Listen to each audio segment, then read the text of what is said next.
Yeah, we're excited to be playing at home again. Had electric crowd last Saturday, so games at night again. So hopefully we'll get that again. And this is a really challenging opponent that Coach Pittman does a great job motivating them, especially for us. And we have really struggled with them. They really kicked our butts last year, especially defensively. So we have a lot of work to do this week.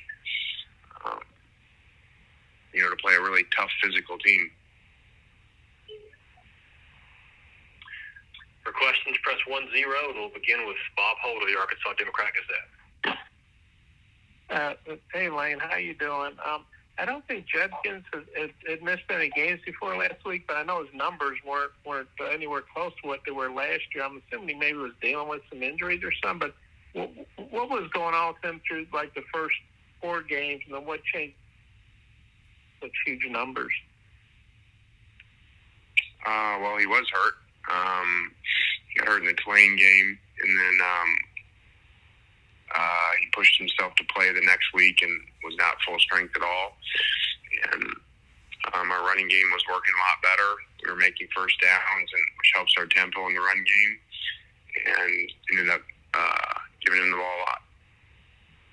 I mean, how good is it to have him back to the player, obviously, where he can play at the level that he did last year? Really good. We've been really missing the run game. Before the first 3 games of the year, and it's made a big difference. Thanks. Next is David Wilkes, the AP and Kelly Show.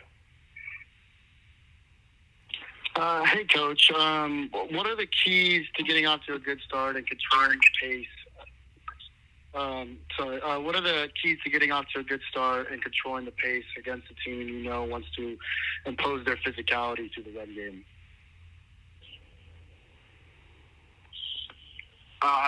To really, on defense, stop the run, limit explosive pass plays. On offense, really to make the first down to get going with our tempo and be able to be balanced run and pass.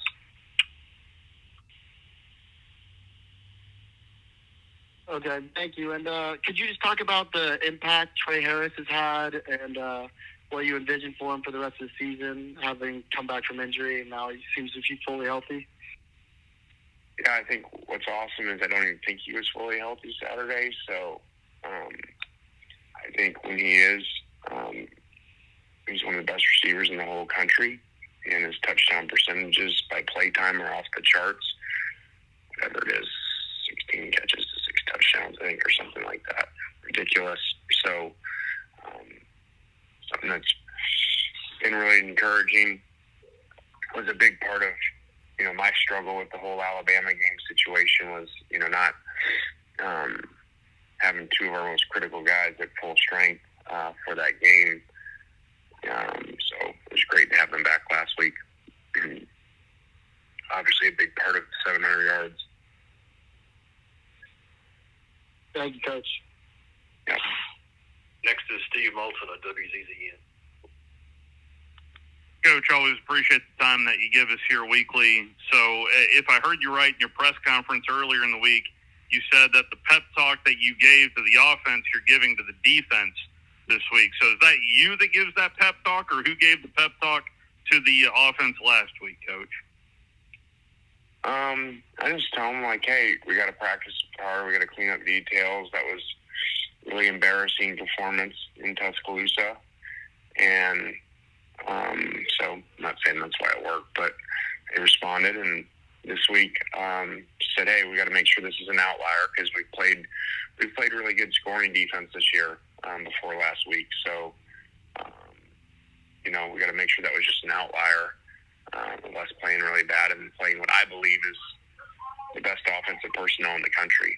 Maybe people would argue Washington, but I would put up LSU starting 11 against anybody.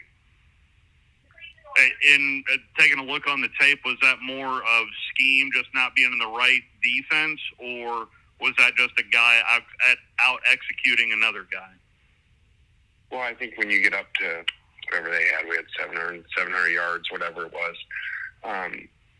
with clock stoppage, with the new clock rule. Everything's got to go wrong. That's got to be missed assignments, missed tackles, and blown coverages. That's the only way you get up that high. So we did it all last week, so hopefully that was just an outlier. Thank you, Coach. Next is David Pascal, the Chattanooga Times Free Press. Hey, Lane, I just wanted to get your reaction to your athletic director's statements Monday about the field storming. Did you have any reaction to those? I didn't see them. I don't really see my phone all day. I leave it in the car, except for this call that they go and get it. And so I don't even know what was said. Okay, he said, as our program continues to experience big wins like Saturday, our fans should be more accustomed to those moments and avoid field storming situations. I just didn't know, I mean, when you're in that moment, were you surprised that fans rushed the field? I know there was some drama in you being 2 scores down in the fourth quarter, but this was also a program you beat a couple of years ago in Austin. Yeah, I think usually the fan thing is a product of not just winning a big game, but winning it at the last, at the end of it, like the Tennessee-Alabama a year ago. Or if you're kind of in, especially if you come from behind like our game, there's so much excitement. So, but whatever he said, I agree. All right, thank you. Yep. Coach, we'll wrap you up with Jared Redding of 24/7 Sports. Wayne, a little bit of an off-the-ball question is that something I've noticed through the first 5 games, especially this past Saturday against LSU, when one of your players, one of your offensive players makes a big play or goes to the sideline on a play, shows out on the sideline, the manager's always right there to tell him, hey, what are you doing? Get back on the field. We're in up-tempo mode. And that's happened multiple times, it seems like, so far this year. What's that going to say just about the importance of everyone in the organization, even at kind of the bottom of the totem pole, so to speak, like the manager? I think it's awesome. I think that our managers do an awesome job. Obviously, we coach them to do that, to keep our tempo and get our players to make sure they're not wasting the second or, messing around with the player on defense. So it's just a reminder to them to get back in and get the ball inside. So I think it's really cool, and I think it's really awesome that they've gotten some attention for it because equipment managers, they do a lot of work down there. I actually used to be one when I was younger, so I have a very good appreciation for being a ball boy. That's all for today, Coach. Thank you. We're looking forward to going to Ole Miss. Man, what a great offense they have. So many weapons. Starts with the quarterback, but certainly Judkins is a wonderful running back, and they have 2 of them, actually. And their defense is playing so much better this year and physical and just a huge challenge for us. Great wideouts, tight ends, O-line's good, huge challenge for us. But, we're really looking forward to going over to Oxford and playing.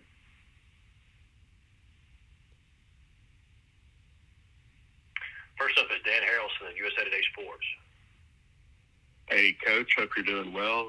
Wanted to get your thoughts on the Guardian caps that you guys wear during practices. Of course, it helps out with concussions and all that good stuff. Well, we have cut down our concussions significantly in practice. I think we went the entire spring ball and did not have one last year. I think a lot of it has to do with on days, off days, on days. I think the concussions rise as you have consecutive practices and consecutive hitting practices. So I think we've been educated on how far you can go there without having a spiders practice or a walkthrough or some things like that. So I think the education's helped us as well, but I certainly believe in them. And, when Coach Odom was here, he's the one that really talked to me about them because they used them at Missouri when he was the head coach up there. And I think it's made a difference. It has in numbers. All right. Thank you, Coach. Next is Andrew Hutchinson of the Best of Arkansas Sports. Yeah, Sam, I mean, as you mentioned on Monday, you're going to shuffle up some things on the offensive line. We've seen that at practice. I'm just curious how it's looked to you through 2 days of practice. Well, obviously, there's a lot of different reasons to shuffle your line. One is to get attention, get the attention of your guys that are playing. One of them is a changing up that would hopefully help you perform better. I like where we're at after day 2. We have some things to clean up, but I do like some of the movement the moves that we've made. I like them.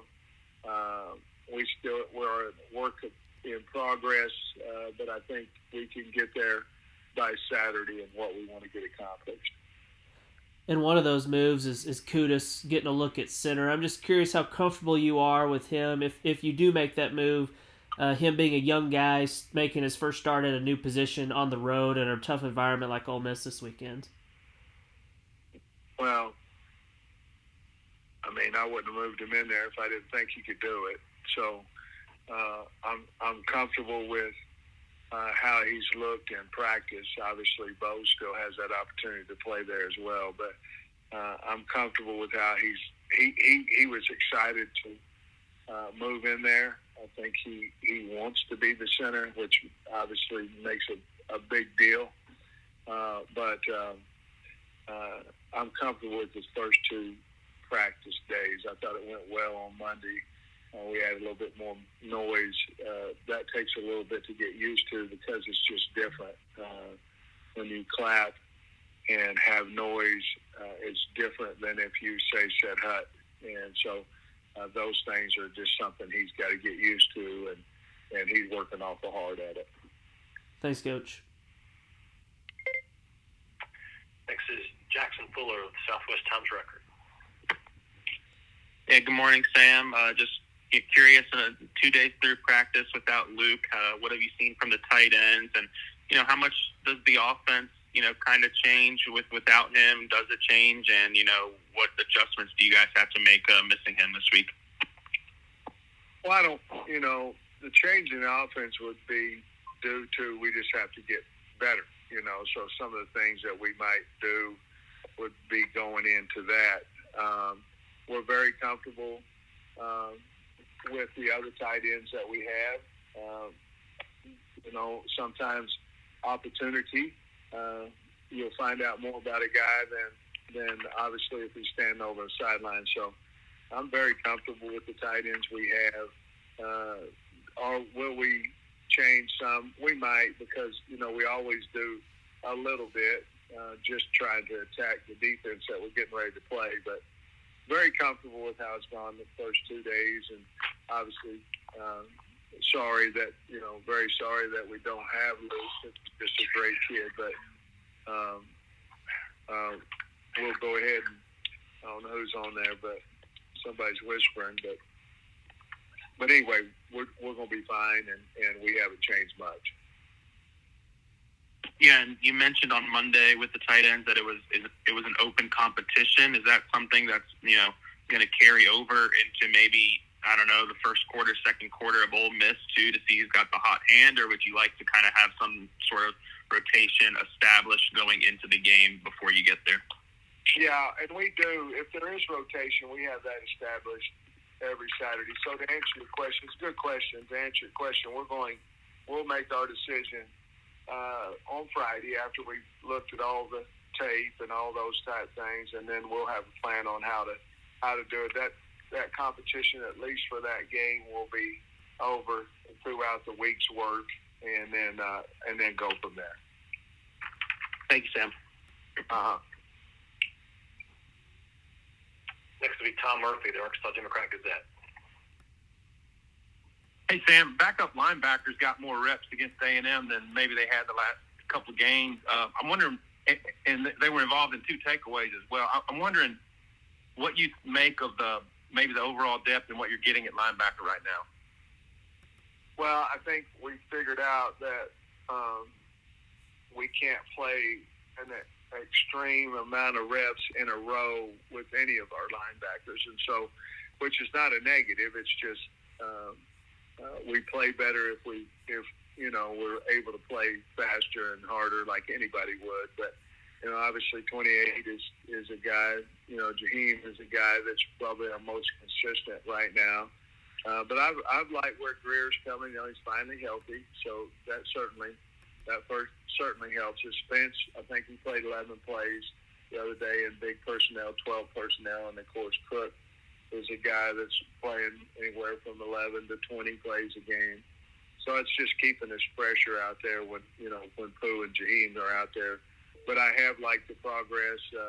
We have gotten takeaways this year, and we just need to continue to do that. But I like the progress of that linebacker group. Thinking back to KJ's performance in this game 2 years ago, with all his family members and all, I think he accounted for 6 touchdowns. Was that about the prime KJ as you've seen as a starting quarterback here? Yeah, I mean, he's obviously played some good games, but that one certainly sticks out. We tried to invite anybody that he's either like second cousins and all that this week. Anybody who he's halfway related to. No, seriously, it certainly was one of his better games. Going back home, everybody needs motivation. And we try to do that as well. But a man that has inner motivation plays a lot better than if he's trying to get it externally from a coach or something like that. Everybody has to have a reason, and certainly he had his a couple years ago. We hope he does again. Okay, thanks. Steve Moulton of WZZN. Coach, I always appreciate the time you give us weekly here on the teleconference. I wanted to ask, the Division I Council approved changes to the transfer windows, and of course it's not completely done, but what would be your thoughts on the portal window going from 60 days to 45, Coach? Yeah, I'd take it down to, if it's up to me, I'd take it down lower than that, but I think it's headed in the right direction. I think kids know if they're going to transfer during the season, let alone having to have a month to decide. I think you're asking for some problems, especially if they go home and they're away from us on campus. But I do think we're heading in the right direction. I think the confusion on this a little bit is the window's open and closed. That's not necessarily true. It's open to get into the portal. You have 30 days to get into the portal. The recruiting of that can be a long time. And so I think we're headed in the right direction. I'm happy that we are, but I still think the length of getting into the portal is too long. Well, Coach, you mentioned Ole Miss defensively being different. I'm wondering what you see out of Pete Golding's defense, and how similar is it scheme-wise when he was at Alabama, or are you seeing maybe some uniqueness to his defense at Ole Miss? Yeah, good question. There's a lot more movement than any time prior that, I played Alabama. I think that's because he has really good team speed, and he uses that. Very, very physical group. I really like the way that the secondary attacks. They're very, very good tacklers, and they'll knock the heck out of you. Linebackers are good, but you asked me schematically, if I had to answer that, it would be that they move more, they twist more, they do some things versus a run a little bit more than what I've seen in his past. Thank you, Coach. It's going to be all for today, Coach. Thank you. Thank you.